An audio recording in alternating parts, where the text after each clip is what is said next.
Dumnezeu să binecuvinteze. Bine ați venit la seara de rugăciune la Biserica Baptistă Speranța. Mă rog să putem să ne apropiem de Dumnezeu, mă rog să putem învăța, să ne rugăm, să schimbăm anumite lucruri, să învățăm să ne rugăm într-un alt mod, pentru că dacă fac același lucru și nu am rezultate care mi le doresc, atunci trebuie să văd puțin dacă nu sunt lucruri de schimbat în modul cum mă rog. Și vom vedea în această seară că avem multe lucruri de schimbat, avem multe lucruri de să învățăm, să le practicăm în rugăciune, dacă vrem să vedem rezultate la rugăciunile noastre. Dumnezeu nu s-a schimbat, este același ieri, azi și în veci, dar în același timp Dumnezeu nu se uită la fața omului. Dumnezeu nu o să spună, voi care sunteți în 2020, nu contează, voi sunteți destul de deștept, chiar dacă nu aplicați principiile care le-au aplicat oamenii înaintea voastră ca să aibă rezultate, voi în 2020, nu trebuie să le cunoașteți, eu o să răspund, nu se întâmplă așa. Dacă nu învățăm ce au făcut ei ca să aibă rezultate, vom fi ocupați să ne rugăm, dar nu vom avea rezultate. Dar nu vrem asta, nu e așa că vrei rezultate, vreau rezultate. Și atunci, în această seară, voi spune ce spun de obicei, închide ușa, da? Închide orice mijloace care îți poate distrate atenția, pentru că poate dacă poți să faci multitasking la serviciu sau multitasking acasă, să urmărești asta și să faci asta, când e vorba de rugăciune, dacă faci multitasking, ai pierdut deja. Deci, fii 100% aici, știu că multe lucruri cer atenția ta, dar dacă acest moment este important pentru tine, și cred că este, pentru că în momentele când ne rugăm cu adevărat, se pot întâmpla uneori lucruri extraordinare. Când ne rugăm cu adevărat, se poate întâmpla să se deschidă cerul. Și diavolul nu vrea să se întâmple asta, de aceea se va lupta. Demonii se vor lupta, întuneric se va lupta. Că nu cumva să ne rugăm și să fim 100% acolo unde suntem. Dar în această seară, cred că vom fi 100% aici. Vreau să încep cu o rugăciune și apoi vom citi primul text, care poate bănuiești cam ce text din Scriptura voi începe să citesc dacă deja de ceva timp ne rugăm împreună. Cred că știi deja că va fi din Luca și știi exact capitolul. Dar vom merge, bineînțeles, mai departe. Dar hai să ne rugăm acum pentru a începe. Tată Ceresc, mulțumim că putem să ne rugăm. Mulțumim că avem această capacitate. Avem acest prilej, avem acest drept de la tine. Noi nu am inventat. De la tine avem acest drept. Avem această capacitate de a ne ruga. Și mă rog că în această seară să folosim acest drept care îl avem de la tine, această binecuvântare care avem de la tine. Și nu numai să ne rugăm, dar să învățăm să folosim cât mai bine acest prilej, acest drept, această binecuvântare, acest dar din partea ta, faptul că ne putem ruga. Tată, mă rog pentru fratele meu, pentru sora mea, să ne ajut, să ajut pe fiecare, să fim pentru aceste momente concentrat, ca să auzim, dar și să ne conectăm cu cerul, să ne rugăm și ceva să se schimbe azi și acum în viața noastră, în numele lui Iisus. Amin. Dumnezeu să te binecuvinteze. Voi începe să citesc un primul text, am spus, și primul text care voi citi, cred că ai știut deja de unde voi citi, Luca 11, dar cum am spus și data trecută, deși suntem în același loc, înainte, progresăm. De fapt, azi vom vorbi de un adevăr foarte important despre rugăciune, este că rugăciunea este o progresie. trebuie să existe un fel de progresie atunci când ne rugăm. Trebuie să înaintăm. Hai să citesc acest text. Într-o zi, Iisus se ruga într-un loc anumit. Când a ispravit rugăciunea, unul din ucenicii lui i-a zis, Doamne, învață-ne să ne rugăm, cum a învățat și Ioan pe ucenicii lui. Biblia spune, când Domnul Iisus a ispravit, când a terminat rugăciunea lui. Asta înseamnă că rugăciunea are un început și are un sfârșit. Și între începutul și sfârșitul rugăciunii e ceea ce se numește o progresie. Ca să dau o ilustrație la ceea ce vreau să zic prin progresie, nu știu ce mi-a intrat în ochi, dar nu știu, ca să ilustrez, vreau să mergem în Vechiul Testament, să ilustrez lucrul respectiv, când vorbesc de progresie. Da. Cortul întâlnirii sau apoi templu, da? Avea 3 părți. 3.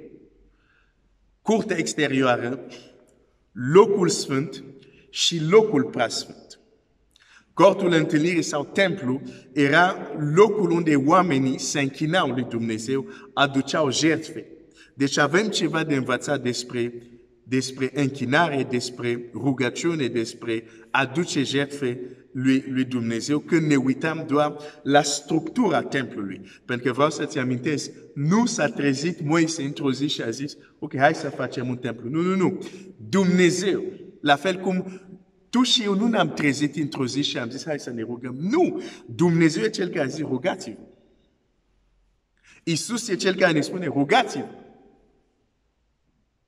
Deci, nu s-a trezit Moise, dar Dumnezeu îi arată un model. Și Dumnezeu zice, uite, vei face cortul după modelul care ți-l arată. Deci, structura cortului este dată de Dumnezeu, cu siguranță avem ce învăța. De fapt, prin structura cortului, Dumnezeu ne învață multe lucruri.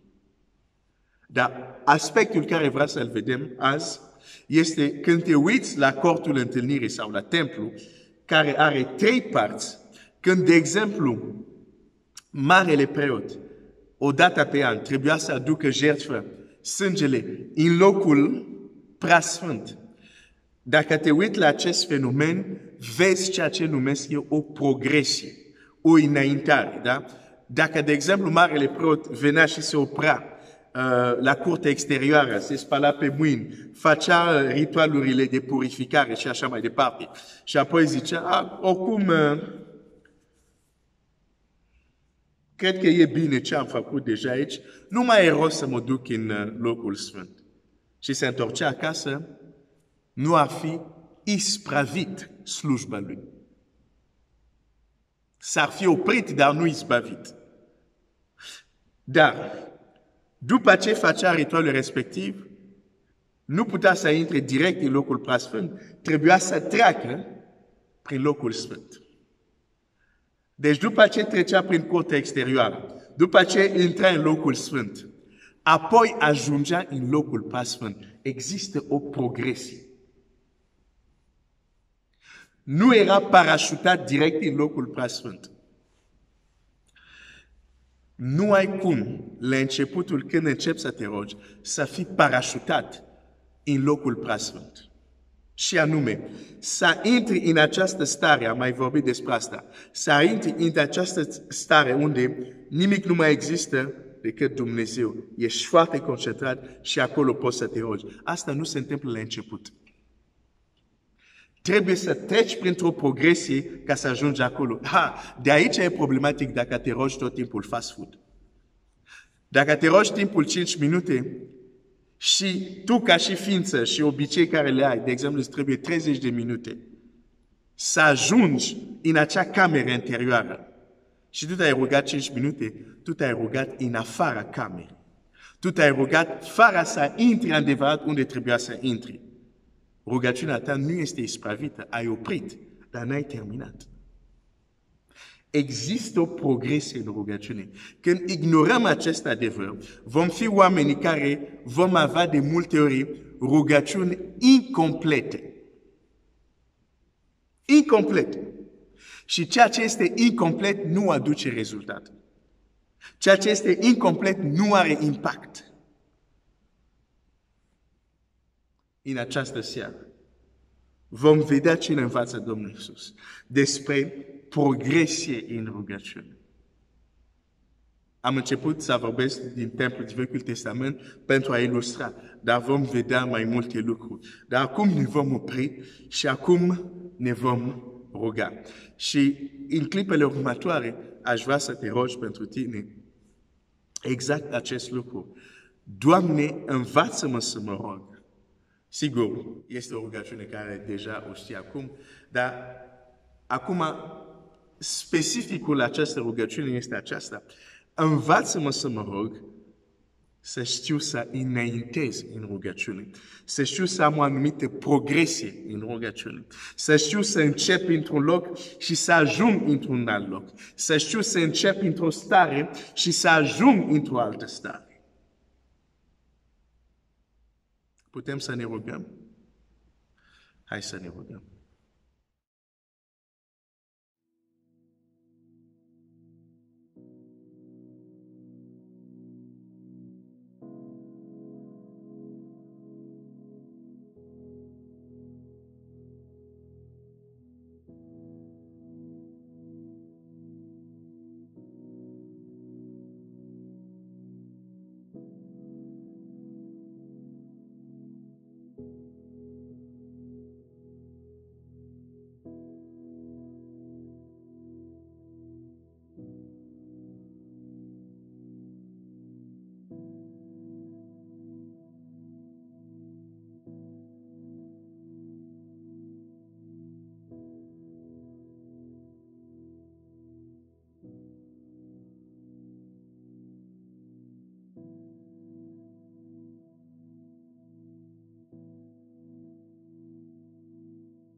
Amin, amin, amin.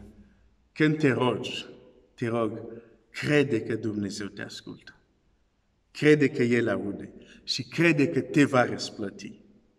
Vezi, Biblia spune, Domnul Iisus ne învață, când te rogi, intri în camera ta, încuie-ți ușa, sper că ai închis deja ușa, și roagă-te Tatălui tău care este în ascuns. Cu alte cuvinte, tu intri în camera ta, tu te rogi Tatălui tău, dar El este în ascuns. E ascuns ochilor tăi, este ascuns percepția ta. Dar este acolo. Și Biblia zice, și Tatăl tău care este în ascuns te va răsplăti. Pentru că ai făcut lucrul acesta, pentru că te-ai pus deoparte, pentru că ai intrat în cameră, pentru că te-ai rugat din locul ascuns. Biblia spune, Dumnezeu te va răsplăti. Chiar dacă deocamdată când tu ai terminat să te rogi, uneori poți să ai convingere că Dumnezeu te-a ascultat, alteori nu. Dar mergi prin credință și știi, eu nu pierd timpul când mă rog. Dumnezeu mă va răsplăti. Rugăciune, există o progresie în rugăciune. Una din problemele noastre este când ne rugăm la același punct. Din multe aspecte rămânem în același punct. Și zicem amin și zicem că ne-am rugat. Dar nu ne-am rugat. Pentru că nu a existat o progresie. Nu a existat o schimbare. Când știu că rugăciunea mea este eficientă? Când ea m-a schimbat pe mine mai întâi. Și rugăciunea nu mă schimbe dacă nu există o anumită progresie. Deci trebuie să știu unde încep, prin ce trec și unde termin. Când încep să te rogi uneori, nu rugăciunile fast food, dar când pui timpul deoparte, e bine să ai un plan. E bine să ai o strategie de rugăciune. E bine să știi, voi începe aici, voi trece aici și apoi voi încheie aici. Aș vrea să împărtășesc cu tine unele lucruri care mi s-a întâmplat uneori. Mi s-a întâmplat să-mi doresc să mă rog, dar din păcate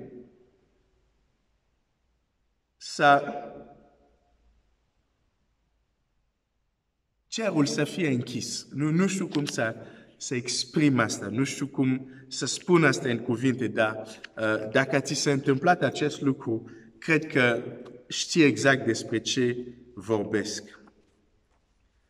cerul este închis. Mă rog și cerul este închis. Cu alte cuvinte, nu e vorba că, cum să spun, nu e vorba că trebuie neapărat să simți ceva extraordinar când te rogi, deși uneori simți ceva extraordinar când te rogi. Dar efectiv au fost momente când mă rugam, știam că ceva nu este în regulă. Sunt unii care spun, ok, Dumnezeu nu este o emoție. Sunt total de acord. Dumnezeu nu este emoție. Da.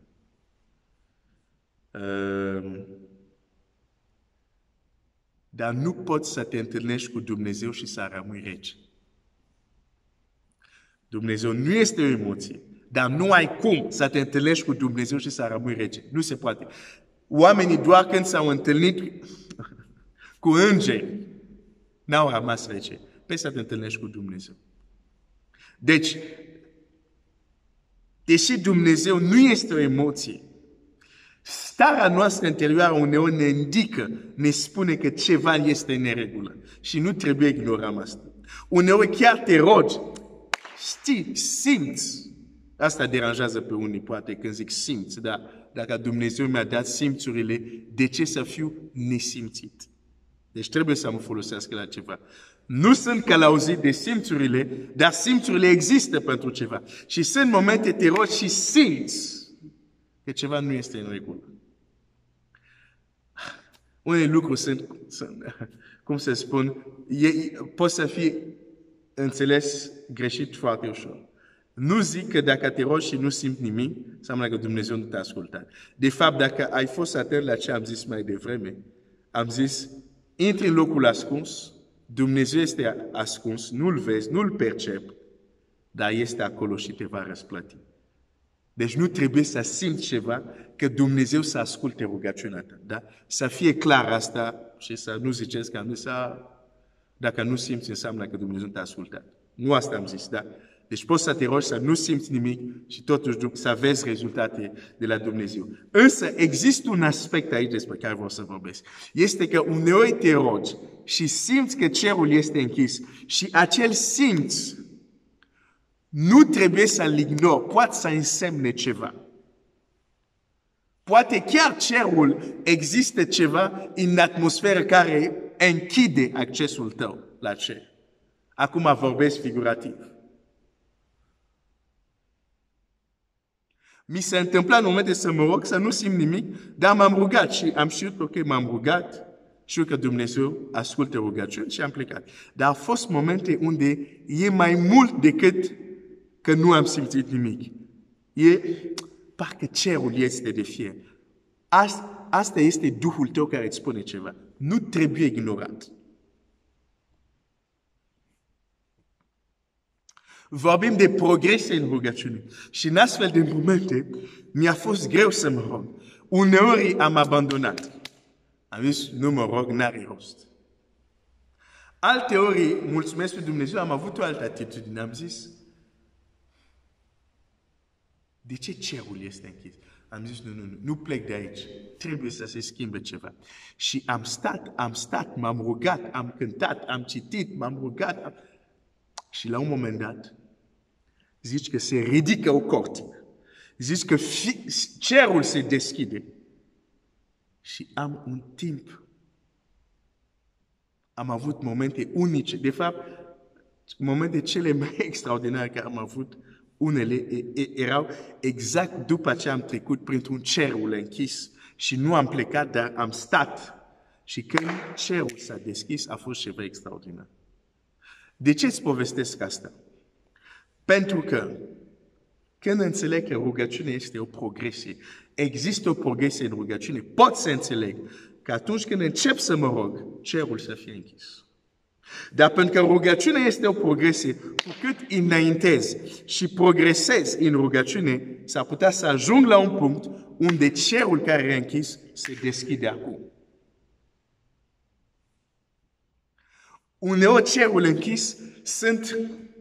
Biblia spune, nu aveți de luptat împotriva carne și sânge și împotriva și înșirează tot fel de ființe și termină cu durile rele în locurile cerești. Dacă ne uităm în cartea lui Daniel, îngerul care vine la el la un moment dat îi spune, din ziua când te-ai rugat, cuvântul a ieșit. Am fost trimis. Dar 21 de zile există o principalitate a întunericului, bineînțeles, un prinț întunericului care m-a rezistat. Și apoi a venit Miail în ajutor și uite, am ajuns la tine. Deci, dacă răspunsul din cer a fost întârziat pentru că exista o batalie în cer, uneori când cerul tău este închis, e pentru că există o anumită batalie.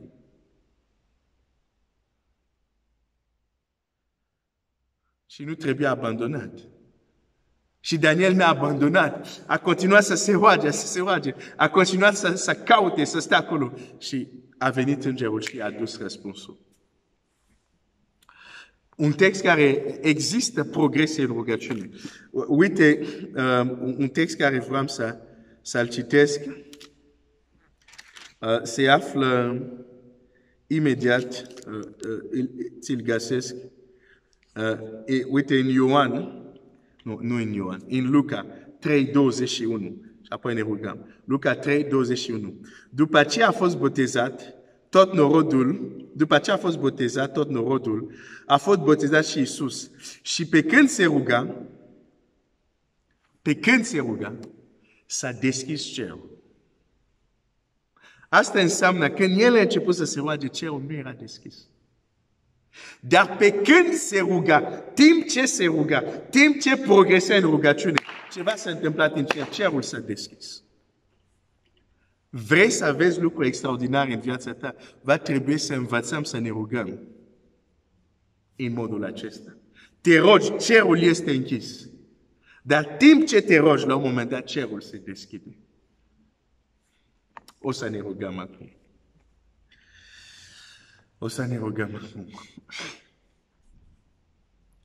Există multe obstacole care fac ca cerul nostru să fie închis. Ignoranța noastră, păcatele noastre, neglijența noastră și lista poate să fie lungă. Dar aș vrea să te rogi pentru tine în această seară, să ne rugăm, Doamne, Tu ai zis că putem cere orice. Poate unele obstacole care fac că cerul tău să fie închis le știi. Poate altele nu le știi. Dar în seara ți-a poți să te rogi, Doamne, dă-mi putere să depășesc, să înving obstacole care mă împiedică să înaintez în rugăciune, să progresez în rugăciune. Doamne, vreau să mă rog. Și pe când mă rog, vreau și eu să experimentez ce înseamnă cerul care se deschide. Hai să ne rugăm.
Amin, amin, amin.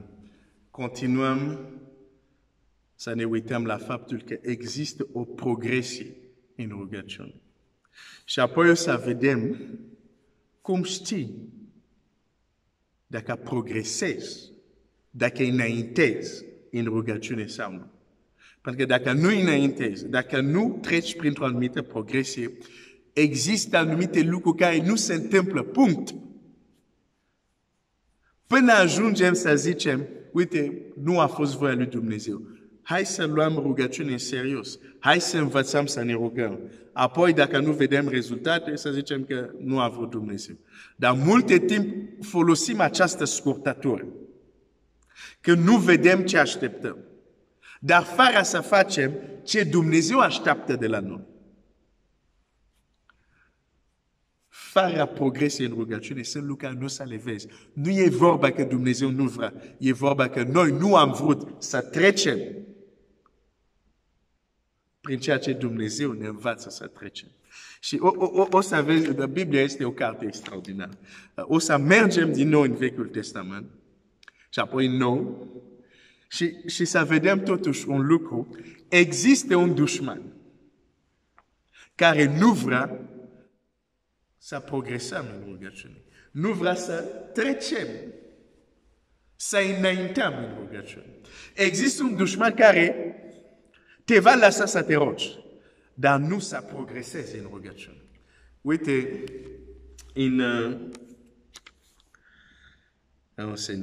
în Cartea Exod, da? Cartea Exod, capitolul 8, citim așa.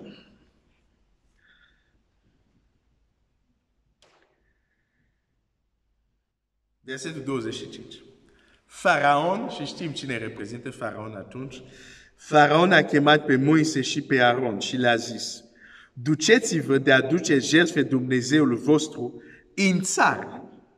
Moise a răspuns, nu este deloc potrivit să facem așa, că am aduce Domnului Dumnezeu nostru jertfe care sunt o urăciune pentru egipteni. Și dacă am aduce sub ochii lor jertfe care sunt o urăciune pentru egipteni, nu ne vor ucide ei oare cu pietre? Vom face mai bine un drum de 3 zile în pustie și acolo vom aduce jertfe Domnului Dumnezeul nostru după cum ne va spune. Vezi ce spune Moise aici? Mai bine vom merge 3 zile în pustie. 3 părți în templu. 3 părți. Curtea exterioară, locul sfânt, locul preasfânt. 3. Zice, mai bine vom merge un drum, vom progresa 3 zile și după această progresie, când ajungem undeva, după ce am progresat, vom aduce jertfe. Asta e modelul. Când vorbesc despre 3, mă gândesc la un alt text. Eu vreau să citești și ne întoarcem în Exod.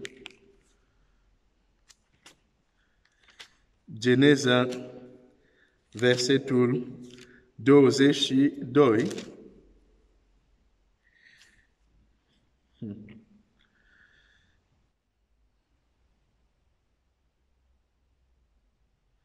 Ok.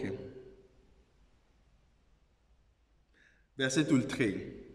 Dacă vorbim tot de 3, versetul 3. Avram s-a sculat dis de dimineață, a pus șaua pe Magar și a luat cu el 2 slugi și pe fiul său Isaac. A tăiat lemne pentru ardere de tot și a pornit spre locul care îi spusese Dumnezeu. Ce să facă acolo? Să exprime ascultarea și închinarea lui față de Dumnezeu. Versetul 4. A 3-a zi, Avram a ridicat ochii și a văzut locul de departe. Când? A 3-a zi. Dumnezeu l-a pus pe Avram să meargă 3 zile. Să fie o progresie înainte să ajungă în locul unde Avram să l ducă pe Isaac ca și jertfă. 3 zile. Moise spune la Faraon, lasă-ne să mergem 3 zile în pustie și acolo vom oferi. Acum, uite care este răspunsul lui Faraon, care există și în ziua de azi, doar că are alte forme. Uite ce zice Faraon. Faraon a zis, vă voi lăsa să plecați ca să aduceți jertfe Domnului Dumnezeul vostru în pustie. Numai să nu vă îndepărtați prea mult dacă plecați. Ce înseamnă asta? Lasă-ne să plecăm. Nu stați aici. Pe trebuie să mergem 3 zile. Ok, vă las, dar nu vă îndepărtați prea mult. Păi stai puțin. 3 zile de mers, mergi totuși departe. Există un faraon care nu vrea ca copiii lui Dumnezeu să progreseze în închinarea lor cu Dumnezeu. La un moment dat zice, ok, vrei să te rogi, vrei să te... Ok, dar nu mergi departe. Pentru că el știe că dacă stai doar la început, nu vei fi un mare pericol pentru el. Și nici nu vei vedea mare lucru. Dar el știe că minunea se află în adânc, se află la depărtare. Uite, în Luca, cred că este unde...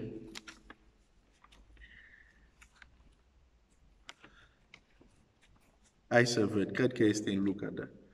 Cred că este în cartea Evanghelia după Luca. În Luca 5, versetul 3. S-a suit într-una din aceste corabii care era lui Simon și l-a rugat să o departeze puțin de la țarm. Apoi a șezut jos și a învățat pe noroadele din corabie. Când a încetat să vorbească, a zis lui Simon, departează-o la adânc. Avance en eau profundă. Îmi place cum sună în limba franceză. Progresează, înaintează unde apele sunt adânci. Iisus i-a zis, departează-o la adânc. Faraon zice, nu te departa. Stai aici. Pe cine o să asculți? Aruncați-vă mejele pentru pescuit. Drept răspuns, Simon i-a zis, învățătorile, toată noaptea ne-am trudit și n-am prins nimic, dar la cuvântul tău vom arunca mrejele. După ce l-au aruncat, au prins-o așa mare de mulțime de pești că începeau să li se rupă mrejele. Îndepărtați-o la adânc. Diavolul știe că există minuni care se întâmplă doar la adânc, care se întâmplă doar după ce ai mers 3 zile, care se întâmplă doar după ce ai progresat în rugăciune. Nu la început. De aceea este important să înveți să progresezi în rugăciune, să există o progresie când te rogi. În afară de rugăciune de ritual, rugăciune fast food, au locurile lor, dar dacă vrei să vezi cerul deschis, dacă vrei să vezi ceva asemănător cu pescuirea minunată, departează la adânc. Du-te în adânc, merge, progresează, înaintează. Da? Vom vedea mai departe cum putem învăța asta în mod practic, cum putem înainta, progresa în rugăciune.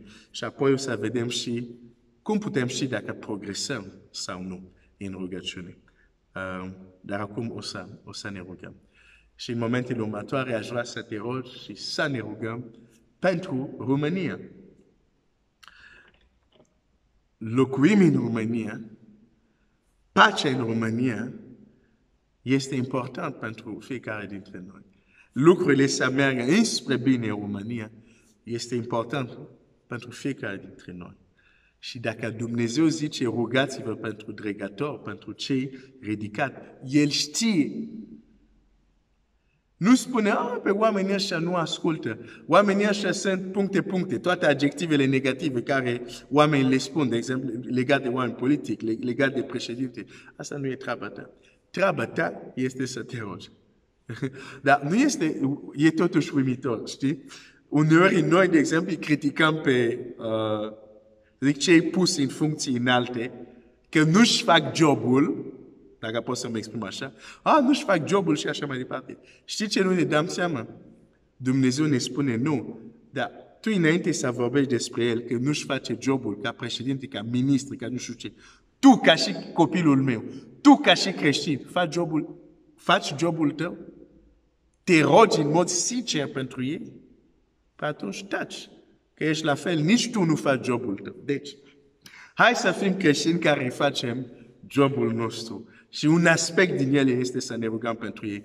Hai să ne rugăm pentru ministri, guvern și să ne rugăm cu gândul acesta. Dacă Dumnezeu ne cere să ne rugăm pentru ei, există un impact.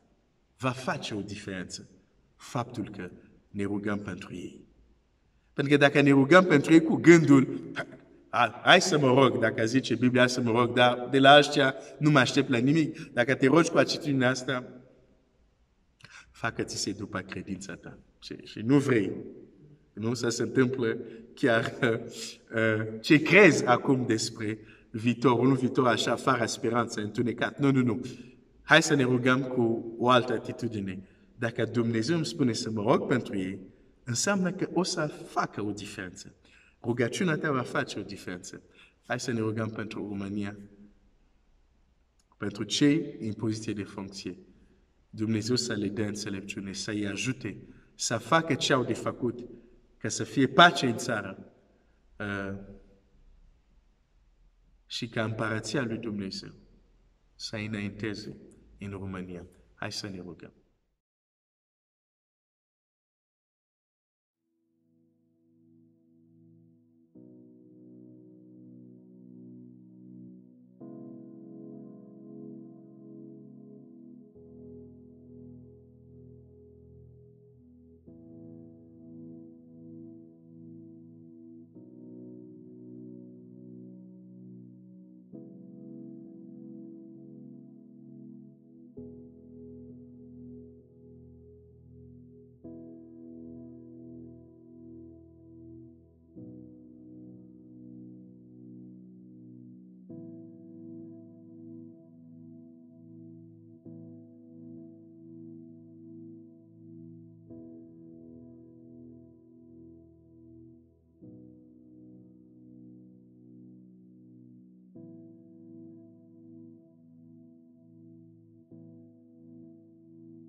Amin, amin, amin. Rugăciunea ta face diferența. Trebuie să crezi asta. Și pentru a crede asta, trebuie să te gândești că și să-ți amintești că Dumnezeu împlinește ce spune. O va face nu din cauza ta, o va face pentru slava Lui. Pentru că El veghează ca cuvântul Lui, cuvintele care le-a spus, să se împlinească. Deci rugăciunea ta va face diferența. Rugăciunea ta pentru România, pentru familia ta, va face diferența. Mi-amintesc când m-am întors, când Dumnezeu m-a mântuit, când mergeam la duminică la biserică, mergeam departe de unde stăteam și la întoarcere cu mama mea era o familie care ne mai opream să le salutăm pentru că de fapt, biserica unde mergeam era în cartierul lor și erau cunoștințe. Și mai vizitam, poate, 2-3 familii și apoi ne duceam acasă. Deci le vizităm, le salutăm. Dar la una din această familie era unul, adică bărbatul familiei, tatăl, șeful familiei, ca să zic așa, era un ateu înverșunat. Dar eu când mă duceam acasă, familia aceasta, erau în rugăciunile mele. Eram nou întors la Dumnezeu, dar mă rugam, ziceam, Doamne, Doamne, Doamne, pentru ei, să fie și ei mântuit. Nu știam foarte mult, dar știam că trebuia să mă rog pentru alții.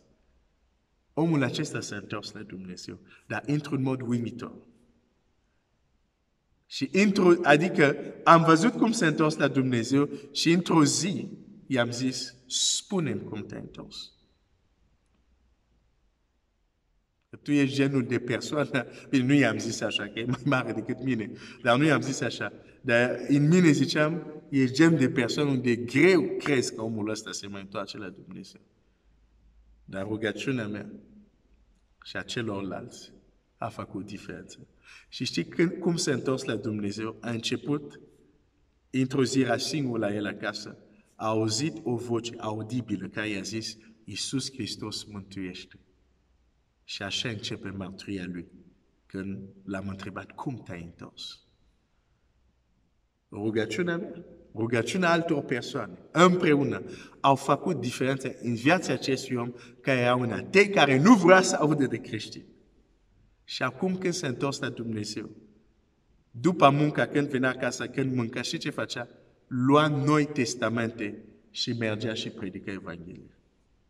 Când se întors la Dumnezeu, nu era responsabil în biserică, nu era pastor, dar când Domnul l-a mântuit, a devenit un evanghelist. Un om care nu vrea să audă de creștini. Rugăciunea ta, împreună cu rugăciunea celorlalți, va face diferența. Crede lucrul acesta.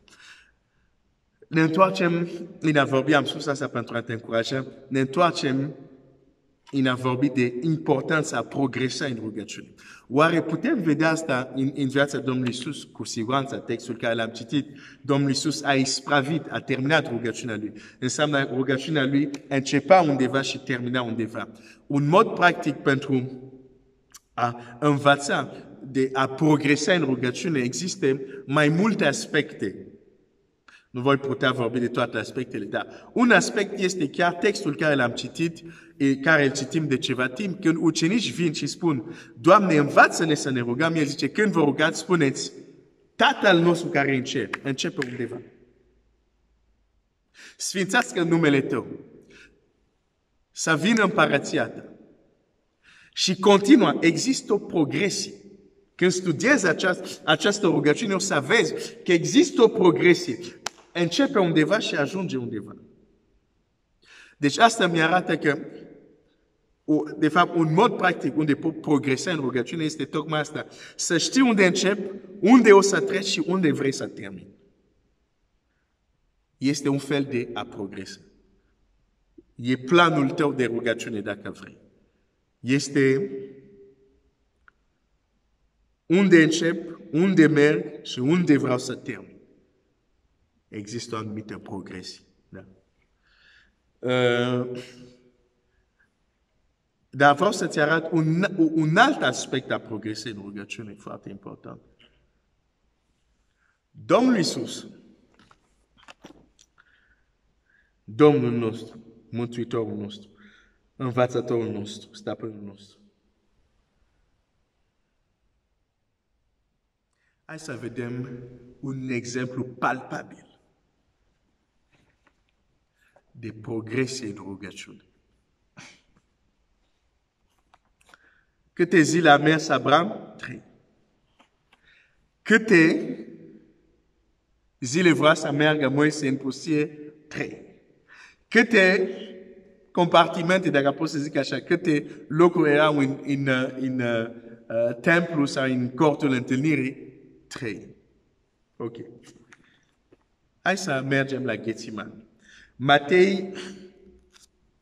Matei 26, versetul 36. Atunci Iisus a venit cu ei într-un loc îngrădit numit Ghețiman și a zis ucenicilor, ședeți aici până mă voi duce acolo să mă rog.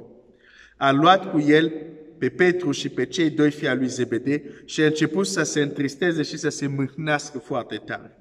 Iisus le-a zis atunci, sufletul meu este cuprins de o întristare de moarte, rămâneți aici și vegheați împreună cu mine. Apoi a mers puțin mai înainte și a căzut cu fața la pământ și s-a rugat zicând, Tată, dacă este cu putință, depărtează de la mine parul acesta, totuși nu cum voiesc eu, ci cum voiești tu. Apoi a venit la ucenicii, i-a găsit dormind și a zis lui Petru, ce un ceas n-ați putut vegheați împreună cu mine. Vegheați și rugați-vă ca să nu cadeți în ispită. Duhul, în adevăr, este plin de râvnă, dar carnea este neputințoasă. S-a depărtat a doua oară și s-a rugat zicând, Tată, dacă nu se poate să se îndepărteze de mine parul acesta, dacă nu se poate să se îndepărteze de mine parul acesta, fără să-l beau, facă-se voia ta. S-a întors iarăși la ucenici și a găsit dormit, pentru că li se îngreunase ochii de somn. I-a lăsat din nou, s-a depărtat și s-a rugat a 3-a oară zicând același cuvinte. De câte ori s-a rugat aici Domnul Iisus? De 3 ori. Același rugăciune, același cuvinte. Dar și ce era diferit? Intensitate. Nu era același intensitate când a venit a 2 oară. Nu era același intensitate când a venit a 3-a oară. De unde știu? Hai să mergem. În Luca.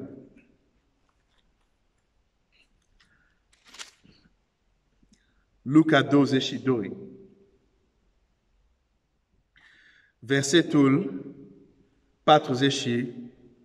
41. Apoi s-a depărtat de ei, ca la aruncatura de piatră îngenunchiat și a început să se roage. E bine să învățăm și să ne punem în genunchi fizic când ne rugăm. Doar dacă avem probleme de sănătate, asta e altceva. În fine, îngenuncheat și a început să se roage, zicând, Tată, dacă voiești, depărtează parola aceasta de la mine, totuși, facă-se nu voia mea, ci voia ta. Dar Luca ne dă un alt aspect care nu-l vedem, de exemplu, în Matei. Atunci i s-a arătat un înger din cer ca să-l întărească. A ajuns într-un chin de moarte și a început să se roage și mai fierbinte. A început să se roage mai fierbinte. A fost o progresie în intensitatea rugăciunii lui. A fost o progresie. Dacă, de exemplu, se poate măsura cu un termometru, cum să zic, rugăciunea, cum se zice?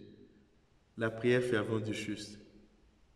Rugăciunea, tu știi versetul de care vreau să zic. Fierbinte, așa. Rugăciunea fierbinte celui nepreanit are mare putere. Sau mare putere are rugăciunea fierbinte celui nepreanit. Dacă exista un termometru, vreau să folosesc o ilustrație, dacă exista un termometru pentru a măsura intensitate, cât fierbe rugăciunea ta, da? Progresia înseamnă, ai început să te rogi, termometru, hai să vedem, 20 de grade. Ok. E ok, e începutul. După un timp, când se vine, se pune termometru, 50 de grade. Se numește progres. Când mai venim, punem 100 de grade. Progres. Biblia spune că când Domnul Iisus se rugă în Ghețiman, Biblia zice, a început să se roage și mai fierbinte. De multe ori, nici nu știm ce înseamnă a avea o progresie de genul acesta. Și una din problemele noastre ne rugăm la același temperatură. Dar Scriptura ne învață că există o progresie.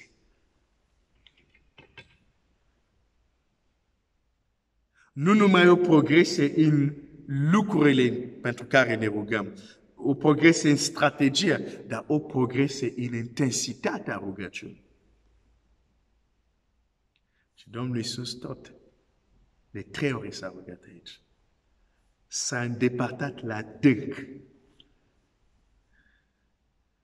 Și un înger i s-a arătat pentru a-l întări. Hai să ne rugăm acum. În aceste zile unde oameni, viitorul ei nesigur, sunt multe, zic, unii sunt speriat, unii nu știu în ce direcție merge lumea. Este un moment bun că noi să spunem Evanghelia, un moment bun să vorbim despre Domnul Iisus la cei care poate sunt în jurul nostru, dar nu am luat timp să le spunem Evanghelia. Și aș vrea să te rogi acum, dacă vrei, să ne rugăm. Nu deocamdată pentru ei, dar să ne rugăm deocamdată pentru noi. Dumnezeu să ne deschidă gura. Dumnezeu să scoată rușine, să scoată frică și să spunem Evanghelia la oameni. Putem să ne rugăm, Doamne, dă îndrăzneala copiilor tăi să spun Evanghelia. Că în aceste zile unde oameni sunt speriat, unde oameni sunt tulburat, unde oameni nu mai știu unde este soluția, să găsească nu numai soluția, nu numai pacea, dar și viața veșnică în Iisus, prin faptul că noi ne deschidem gura. Dacă fetița care e în casa lui Naaman nu și-ar fi deschis gura să spună un lucru îndrăzneț, Naaman ar fi murit lepros. Dar Dumnezeu să ne dea îndrăzneală să spunem o Evanghelie care este îndrăznați. Dar prin puterea lui Dumnezeu oameni vor crede și se vor pocăi. Hai să ne rugăm pentru noi. Doamne, deschide de gură să spunem Evanghelia cu toată îndrăzneala. Hai să ne rugăm.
Amin, amin, amin. Trebuie să progresăm. Trebuie să înaintăm. Cum știm că progresăm în rugăciune? Cum știm că nu stăm pe loc?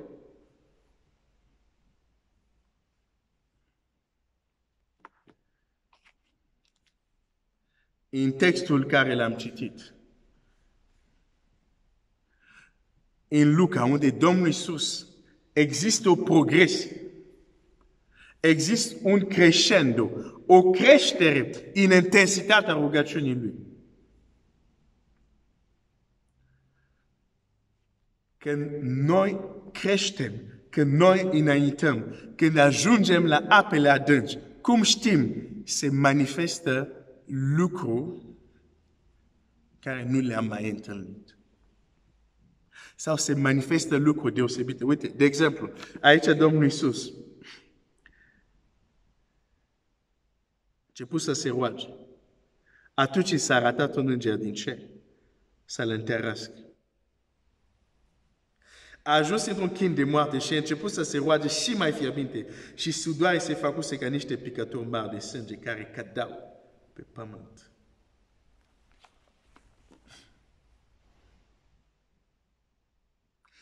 Când noi creștem, când noi înaintăm în rugăciune, deja se întâmplă ceva cu noi.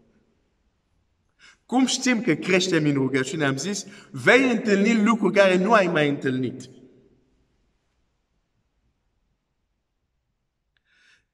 Și sunt din două feluri.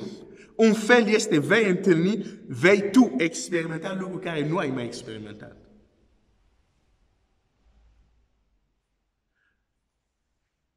Am început să mă rog când m-am întors, când Domnul m-a mântuit. Mă rugam. La un moment dat am progresat în rugăciune. Când am progresat în rugăciune, am ajuns să experimentez lucruri care nu l-am mai experimentat. Să văd lucruri care nu l-am mai văzut. Să aud lucruri care nu l-am mai auzit. Să simt chiar lucruri care nu l-am mai simțit.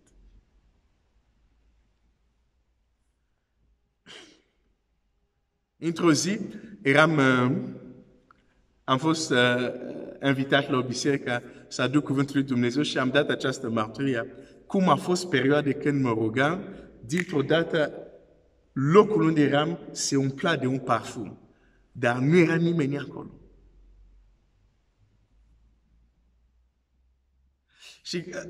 Și după, doi frați au venit și m-au mărturisit că au experimentat același lucru. Zic, ok. La alții vor experimenta alt lucru. De exemplu, eu, sora, soția unui pastor, ea ce experimentează, zice, mă rugam, și când am terminat și am deschis ochi, genunchii mei nu atingeau sol. Și unii dintre să zic, cum? Nu, asta nu era Dumnezeu. Asta nu are cum să fie Dumnezeu. Citește Biblia. Tu crezi că cum Duhul lui Dumnezeu l-a ridicat pe Filip să fie aici și să apară dintr-un alt loc? Și atunci să te ridici de 5 cm de pământ, ți se pare un lucru extraordinar. Da, e extraordinar, dar ți se pare așa un lucru imposibil. Am dat doar acest exemplu să zic, Dumnezeu este diversificat. Dumnezeu e un Dumnezeu al diversității. Dar există un mod, când tu înaintești și progresezi în rugăciune, unde vei vedea, vei simți, vei experimenta anumite lucruri care îți dovedesc că tu progresezi. Nu ai cum să progresezi, să ai acest crescendo, în intensitate. Oh, Seigneur, aide-moi. În intensitate, în temperatura, dacă vrei, în progresia ta. Nu ai cum să progresezi și să nu se întâmplă nimic. Nu, e imposibil. E ca și cum tu îmi spui, este o flacără de foc acolo, la, nu știu, 5 kilometri. Un foc mare, să zic, de tabără. Și tu îmi spui, cu cât mă apropii de el, să nu simt anumite lucruri diferite. Bine, în cazul meu, tu, dacă te apropii de el, o să începi să te bronzezi cu cât te apropii. Eu nu vreau să mă bronzez, că sunt deja bronzat, dar cu cât mă apropii de el, o să miros că părul, de exemplu, se prajește. Arată deja prajit, dar o să simt că părul se prajește. Adică, cu cât te apropii de anumite lucruri, e imposibil să nu simți că e ceva diferit. Deci nu poți să progresezi, această progresie în rugăciune care vedem în Scriptura și să nu se întâmplă nimic. Nu, se întâmplă ceva și începe deja cu tine. În textul care l-am citit, când Domnul Iisus se roagă mai fierbinte, mai devreme am vorbit de unele din lucruri uneori care se pot întâmpla. Un înger care ți apare. Adică un fenomen supranatural. Dar, asta este cum să zic, o categorie de lucruri care putem întâlni. Fenomene supranaturale. Te rogi, dar dintr-o dată e un parfum mai frumos decât toate parfumurile care poți să le găsești la, cum o cheamă? La Sephora. Toate adunat la un loc, nu miros frumos decât asta. Fenomen supranatural. Mă bucur pentru frații respectiv care mi-au zis, bine, oricum, chiar dacă nu mi-a fi zis, nu aș fi zis, Glenn, ești nebun, ești singur care a experimentat asta. Nu, sunt mulți alți care au experimentat asta. Dar nu toți. Alții experimentează alte lucruri. Dar există anumite lucruri care ți arată că progresezi. În cazul Domnului Iisus aici, ce vedem? Se roagă și ajunge la un punct unde Biblia ni se spune și sudoare se făcuse ca niște picături de sânge. Da, nu este, și aici vedem un lucru, nu este confortabil pentru trup totdeauna să avem această progresie de rugăciune. La un moment dat, trupul se va opune. Va zice, te rogi prea mult, gata. Se va opune la un moment dat. Dar cum știm că progresăm? Chiar în trupul nostru apar anumite schimbări.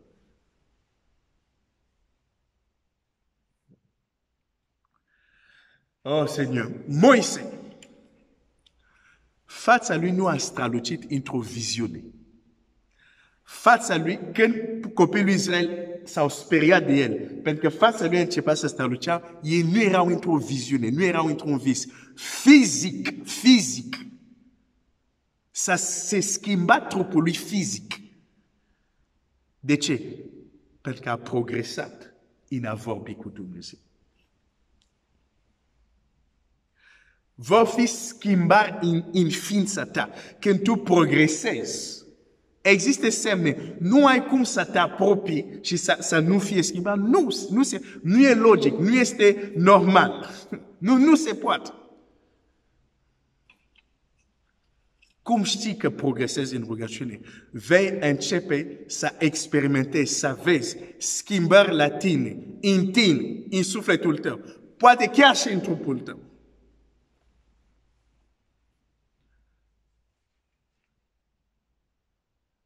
Vei întâlni anumite fenomene neîntâlnite.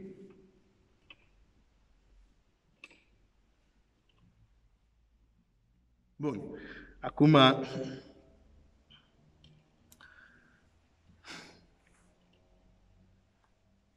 știu că ce spun o să va ridica anumite întrebări. Dar vreau doar să ți arăt Scriptura. Și nu numai Domnul Iisus.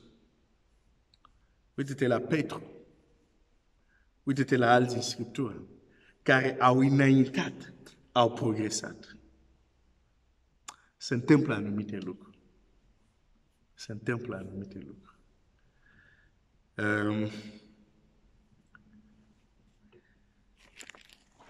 Și putea să merg să dau alte exemple. Dar m-aș lungi.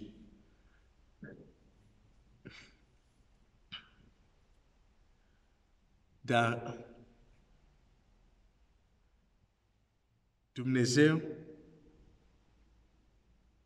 Biblia spune, e un text care spune, gustați și vedeți că Dumnezeu este bun.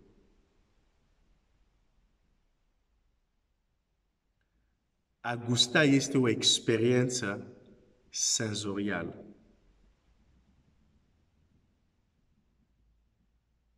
Chiar dacă, bineînțeles, acolo nu înțelegem cu expresia asta mot-a-mot, dar înțelegem că Biblia zice, gustă și să vezi că Dumnezeu este bun. Există lucruri despre Dumnezeu care le afli, care le înțelegi, care le cunoști după doar ce ai cunoscut, după doar ce ai avut o experiență.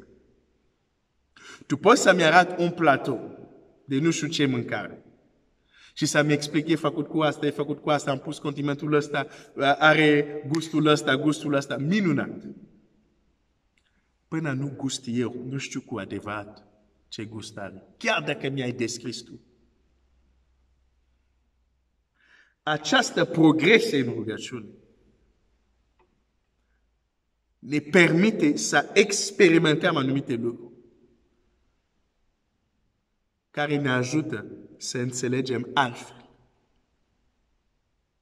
și pe noi, și creația, și bineînțeles, Dumnezeul nostru.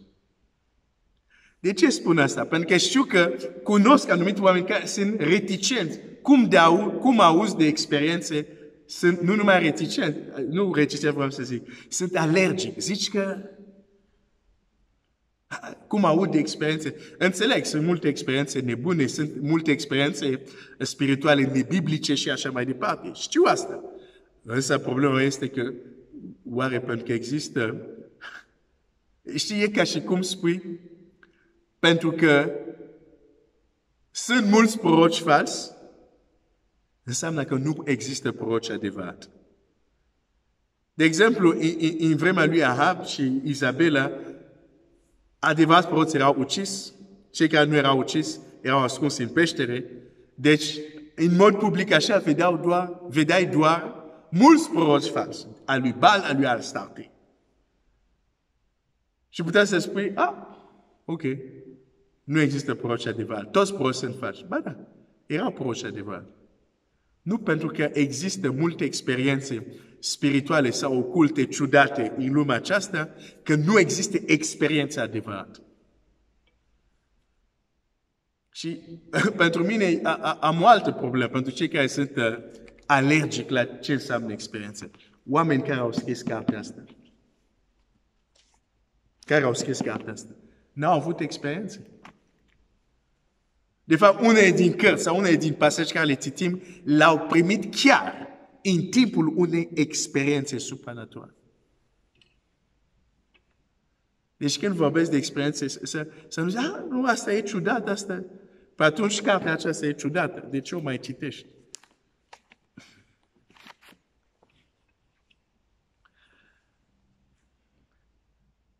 Nu trebuie să căutăm experiență. Eu, dacă mă întorc la ilustrația mea, dacă mă apropii de focul de tabără, nu trebuie eu să gândesc, hai, părul meu, arde-te, arde-te. Nu, n-am nevoie să mă gândesc. Poate eu mă apropii acolo pentru că este întuneric, zic, uite, mă apropii pentru că vreau să citesc, să am lumină, să citesc ceva. Mă apropii cu alt scop. Dar vreau, nu vreau. Când ajung lângă foc, se prălește părul. Nu caut asta, nu cer asta, dar se întâmplă. Exact asta se întâmplă cu experiențe despre care ți-am vorbit. Nu trebuie să le cauți. N-am căutat să simt ce înseamnă un parfum ceresc. Nu am căutat. M-am rugat, s-a întâmplat pur și simplu. Am ajuns într-un loc unde s-a întâmplat. Dar eu mă rugam, eu mă închinam lui Dumnezeu. Scopul meu nu era experiența, dar experiența s-a întâmplat pentru că m-am apropiat de El. Nu cautam experiențe. Nu asta zic. Dar zic, nu cred că te apropii de Dumnezeu cel atotputernic și să nu se întâmple ceva neobișnuit. Nu cred. Cheamă-mă Glenn necredinciosul, dar nu cred. Nu cred așa ceva. Nu. Eu cred că draci ies, bolnavi sunt vindecați, dar asta nu pot să mă convingi să cred asta. Trebuie să se întâmple ceva. Fie că se întâmplă în taina ascunsă al inimii, fie că se întâmplă într-un mod mai deosebit, dar trebuie, când progresăm și ne apropiem de Dumnezeu, trebuie să se întâmple ceva. Și hai să închei cu rugăciune. Deci te rog, din nou, nu am zis caute experiențe, nu am zis dacă nu ai înseamnă că Dumnezeu nu te ascultă, dar dacă asta ai înțeles, te rogi, ascultă din nou ce am spus. Dacă ai înțeles asta, înseamnă că nu ai înțeles ce am zis. Ascultă din nou, da, ce am zis. Noi căutăm pe Dumnezeu. Noi vrem să facem voia Lui. Noi vrem să ne apropiem de El. Dar când facem asta, există lucruri care se întâmplă. Nu le cerem, nu le căutăm. Dar pur și simplu se întâmplă. Pentru că ai progresat. Pentru că te-ai apropiat. Hai să ne rugăm pentru aceea. Vrei să te rogi chiar lucrul acesta. Doamne, nu vreau să caut experiențe, deși pot fi atragătoare. Dar, Doamne, ajută-mă să caut părtășie cu Tine. Ajută-mă să caut să te cunosc. Ajută-mă să caut să mă apropii de tine. Iar făcând asta, dacă se întâmplă ceva neobișnuit, să nu mă sper. Faci această rugăciune dacă vrei, dacă nu poți să faci o altă rugăciune. Avem un moment de rugăciune și apoi vom încheia acest timp.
Amin, amin, amin. Dumnezeu să te binecuvânteze. Mulțumesc lui Dumnezeu că am avut acest timp de rugăciune și, cum am mai spus, îți mai zic, unele rugăciuni poți să le spui din nou și din nou la o altă intensitate, o progresie în intensitate. Mulțumesc lui Dumnezeu. Săptămâna asta, vreau să-ți mărturisesc ceva, săptămâna asta, parcă era așa un cer un pic, un cer mai închis. Mi-a fost greu să pregătesc să putem avea acest timp de rugăciune. De fapt, mă gândeam chiar să fac skip, adică să sar săptămâna asta, știi? Să avem doar săptămâna viitoare și nu săptămâna aceasta. Dar mulțumesc lui Dumnezeu că m-a ajutat să putem avem acest timp, m-a întărit. De aceea chiar vreau să te rog, dacă o să ai timp, când te rogi, dacă ți amintești de mine, înalți o rugăciune pentru mine, pentru familia mea, înalți o rugăciune, că Dumnezeu să mă întărească, să-mi dea putere, să continui mai departe, să fac ce trebuie să fac. Am nevoie de rugăciunea ta și eu, când mă pregătesc, mă rog ca ceea ce pentru tine, într-un fel, nu neapărat nominal, dar mă rog pentru persoanele cu care vorbesc prin acest mijloc, Dumnezeu să lucreze schimbări, să te ajute, să te apropie de El, să-L cunoști și viața ta să fie transformată de cuvântul tău. Deci, într-un fel, și eu mă rog pentru tine și Biblia zice, rugați-vă unii pentru alții. Am ajuns la încheiere, voi încheia cu o rugăciune și apoi terminăm întâlnirea noastră. Tată Ceresc, mulțumesc pentru că am crezut că nu voi reuși această săptămână să am acest timp cu frații mei, acest timp de rugăciune. Dar mulțumesc că l-ai făcut posibil, mulțumesc că mi-ai dat putere, mulțumesc că m-ai întărit și mă rog pentru frații mei, surorile mele, tu să dai la fiecare capacitate, putere de a progresa în rugăciune, de a experimenta lucruri noi, de a experimenta lucruri și ieși din comune, pentru că tu ești Dumnezeu, ești un Dumnezeu supranatural, atotputernic și mă rog ca inima noastră să te caute pe tine, dorința noastră să te caute pe tine. Fă din noi niște închinători adevărat, niște oameni ai rugăciunii care te cautăm în duh și în adevăr. Mulțumesc pentru rugăciunile care au fost ridicate. Mulțumim, Tată, pentru că ne vei răsplăti, vei răspunde, chiar dacă nu știm cum, chiar dacă nu simțim, tu răspunzi, pentru că tu veghezi asupra cuvântului tău pentru a-l împlini. Tată, îți mulțumesc în numele lui Iisus. Amin. Amin, amin, amin. Dumnezeu să te binecuvinteze. Biserica este liberă.